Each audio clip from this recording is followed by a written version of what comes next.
Alright, welcome back everyone.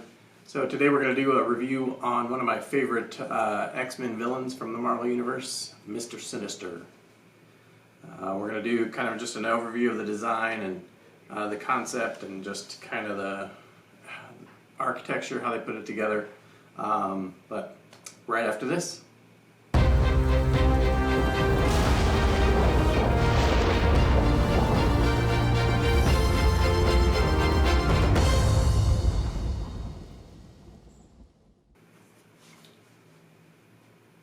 Alright, welcome back. So, like I said, it's a custom Mr. Sinister on Throne. We're going to go over it, just kind of do a quick review as far as the concept they had on it, how they put it together, go through some swap outs that it has, because it has several arms and head swap outs, and then we'll kind of give it just an overall what we think of it. So we'll kind of start with, so these are the arms that I put on him first. They're not the way I'm probably going to leave it, but we'll go over those. So these arms just kind of are laying on top of the Throne's arms, and these are kind of cool here because you can actually remove them and put them back in place. They're in there with pretty strong magnets. So the design of it. So the idea they had behind it is really good. I mean, it's you couldn't have designed it much better. Just the throne piece, even the the like futuristic kind of base they have here, and the throne itself.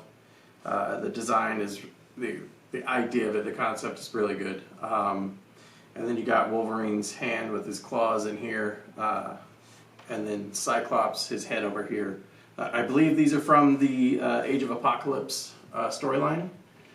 As is one of the heads that Mr. Sinister has. And even Magneto's mask here, or his helmet, is from that AOA line. But the design, I love that part of it. I'll plug it in now, just to kind of give you guys an idea. Hopefully you can see some of it come through. So there's a lot of light ups on it. The chair lights up, the base, these light up. Mr. Sinister's chest piece and his eyes, and even the gem on his head, all that lights up. They did a fantastic job. It's got one power source. It's not like some of the statues I get where there's batteries in each section and you got to turn them all on and with a button and turn them off. It's kind of a pain. So I like that they wired it all together, and there's one plug for it. Like I said, the design is great. I mean, they got a lot of detail into it. Everything's kind of brand new. I wish they would have done a little more wear and tear as far as that goes. But so the design's pretty good. So as far as execution, like architecture and how it goes together, most pieces are great. Like I said, with the magnets here, these are really nice. These go in pretty easy. Couple things. So on the back of the throne here, there's some little piping here. So this piping doesn't quite go in the holes right, because there's two holes, a hole on the bottom and a hole on the side. And I can kind of pull it out and show you. And I'll get a close-up of this too, but it doesn't actually go in the holes. It kind of just sits in the bottom hole and leans against the front. So that could have been something that they definitely could have done a lot better. I thought about lifting the throne up and putting it in and then putting the throne down while holding them in. But I don't want to break those if it gets bound up in there. So for now, that's how those are in there until I figure something else out. The other problem I had, in them actually doing the architecture and putting it together, is his cape. These pieces here in his cape, they're all pretty much individual. I think there's one that has two that are together. So the one that has two together has a magnet, which is great. It slides right in and stays fine. Two of these have pegs in them, and they go in the holes, and those seem to be fine. But the rest of them, the other 10 or so, just kind of slide in. And this one's not bad because it goes in fairly easily, and it goes in pretty far. There are some, and one of them is actually has a little chip on the hole where it goes in, but they're not very stable, not very sturdy. They definitely could have architected that a lot different. Maybe made them all magnets or gave them all pegs for them to go in the hole. So that's the one big thing that's kind of a problem. So you don't want to move them around too much just for fear of any of those falling out. So that's the other thing. So those two. Other than those two, everything went together fine. It was perfect. The throne slid into the base. Magneto's helmet here has a hole that he slides in. And the Mr. Sinister, his foot connects here. And that's where it's where the electricity or the lights come through to light up. So that was actually pretty cool. Like I said, his head, these pieces here slide right in. It has a couple of these like cables here that come off of it that go into holes within the base. I didn't have any problem with those. All the lighting seems to be really good, like nothing, the lights all light up, that type of thing. So the paint app, it's good, especially on Mr. Sinister. They did a really good job. The base itself, pretty simplistic. Like I said, it's kind of like shiny new, right? There's not a lot of wear and tear on it, which you would kind of expect, I would think. I don't think he keeps that clean a house. It's just my opinion. But these are kind of simplistic, the buttons they got here. Interesting, but not like real detailed or anything. Which I have to say about, this little computer back here, that's pretty simplistic. Other than that, it's pretty good. So, like I said, the paint is nice, but it's all nice and shiny. It's like he rarely sits here. So, the overall, just to give you an idea. Well, let's do some of the swap outs first, actually. So, like I said, there's I think 3 sets of arms that you can use. And I'm going to go with this one next. I'll do the one I'm probably going to keep it in last, so I don't have to change it again. So these arms,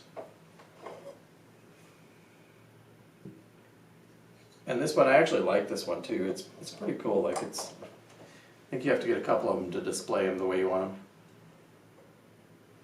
Okay. So those are the arms. So he's kind of got his hands, just his fingers kind of going together, touching like that. Like he's thinking what his next evil plan is going to be. So then let's do a different head too. So this head's kind of looking in this direction, and there's a reason for that, and I'll show that to you later. So then there's a couple different heads we'll try here. So this one here, he's kind of looking down, which makes sense with the way the arms are. And he's got a smirk on his face here. Give you a little close up here, just the heads. He's got like a smirk. This one he's kind of serious. But both of these, I believe, he looks kind of forward. So he looks down with this one, and then he looks kind of forward straight out with that one.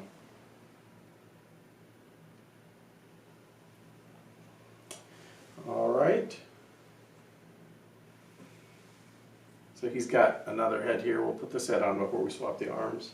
So this is the 4th head. This one he's kind of smirking. Like the other one, it's a lot similar, except now he's looking towards the other arm of the chair.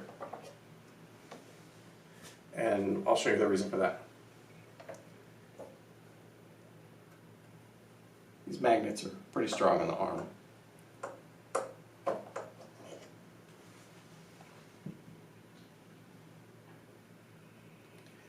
Alright, so make sure I get the right one here.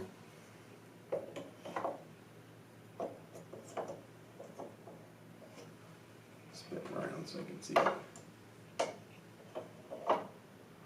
There we go. Slides right in. So this is the reason that he kind of has that look towards looking that way, so he can kind of look towards the fire, right? Or even if you're going to display him at an angle, you can kind of still have him looking forward, towards wherever you're displaying him. Let's swap out the other arm.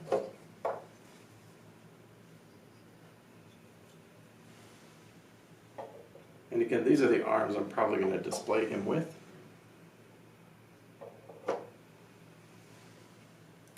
So this hand here, he actually holds, if I can put it on the right way, Professor X's helmet for Cerebro. And this one here kind of goes with, he can either be looking at the fire, or we can put this one back on him that we started with, and he looks at Cerebro helmet. So that's probably the one I'm going to stick with. I like that one a lot. But let me show you the last piece. We'll kind of do a close-up of that one.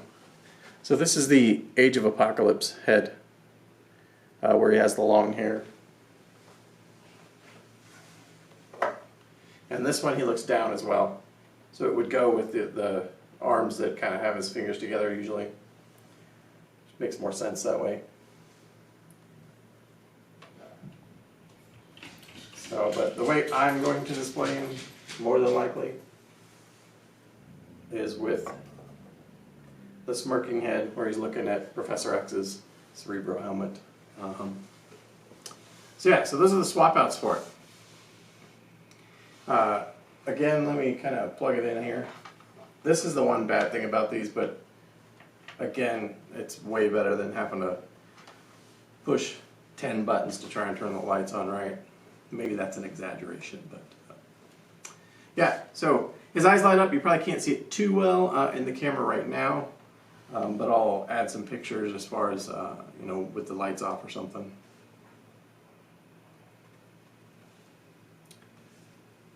So yeah, so I was really excited for this piece. We've been waiting, I think, a couple of years for it. It took a while. As you can imagine, with the design of it and all the different parts that you have to put in it, like these here, and how are you going to get this clear so that you can actually see the things inside of it. And then all the lights, right, you're going to sit there and how are we going to wire it, where are you going to run the wires, you know, from his body, because his body is actually separate from the throne. You actually put it in there, and like I said, the light piece or the electric piece goes through his foot here and into the base.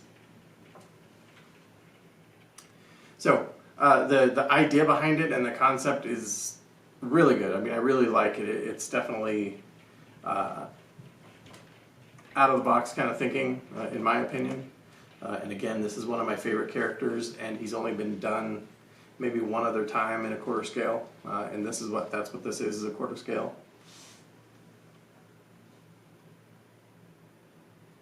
So I mean, in my opinion, as far as a review goes, like the final product is really good. I mean, you're probably talking like a 9 out of 10 for me, right? Now, again, the problems with the cape and the pieces in the back, that's kind of a big problem that you really shouldn't have, right? You should, in your concept and the design behind how you're going to put those in there, the architecture, you should have had that planned out better, I guess. But I would still give the overall statue a 9 out of 10, because once you get those in, it still looks really good. So, and again, nobody else is going to know that, right? When they come over and they look at it, they're not going to know that you had that difficulty putting them in or anything. So I mean, and like I said, the paint is pretty simplistic. Everything's pretty smooth. Not too many different textures on the whole piece. But overall, like I said, like a 9 out of 10 would be mine. So yeah, that's kind of just the Sinister on Throne.